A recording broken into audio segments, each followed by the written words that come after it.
Dans le cadre de la réserve citoyenne, nous avons créé un réseau transverse de réservistes des 3 armées et de la gendarmerie. Ce sont des bénévoles de service public qui apportent leurs connaissances et leurs expertises et qui nous aident à instruire un certain nombre de problèmes. Sensibilisation aux grands enjeux. La disponibilité, confiance, compétences techniques, de coordonner, la diversité, sensibilisation, la volonté de protéger, expertise. se mettre au service du pays.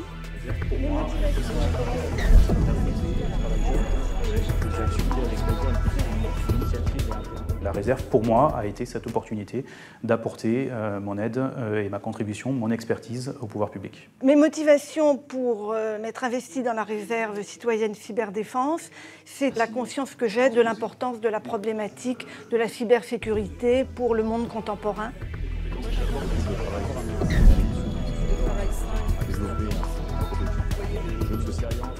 Les compétences que j'apporte à la cyberdéfense ne sont pas celles du consultant en sécurité que je suis aujourd'hui, sont celles surtout du journaliste que j'ai été pendant 15 ans. J'ai une expérience des menaces qui touchent l'entreprise et les institutions. Le groupe de travail que j'anime a développé un prototype de jeu de société destiné à sensibiliser les personnes jeunes ou moins jeunes aux questions de cyberdéfense. C'est des actions en fait, que je mène depuis plusieurs années de sensibiliser les chefs d'entreprise, les dirigeants aux cybermenaces. Donc c'est un travail de partage d'expériences, de coordination et de création d'actions nouvelles.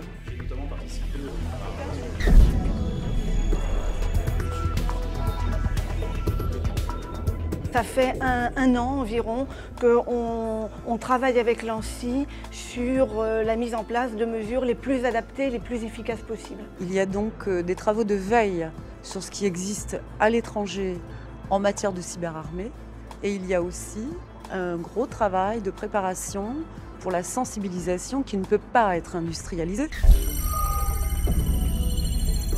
C'est un cadre légal bien précis où ce sont du personnel qui rejoint la défense à temps partiel pour 90 jours, 30 jours ou 120 jours par an.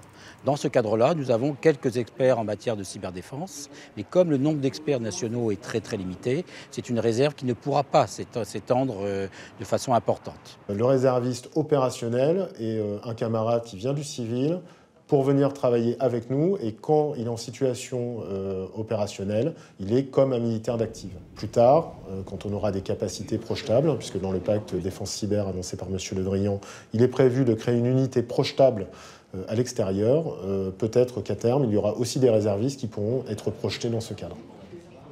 En tout état de cause, pour les armées françaises, la cyberdéfense aujourd'hui, c'est l'art d'opérer en sécurité, c'est l'art de maîtriser le combat numérique, à la fois pour se défendre et éventuellement être prêt à attaquer un adversaire potentiel.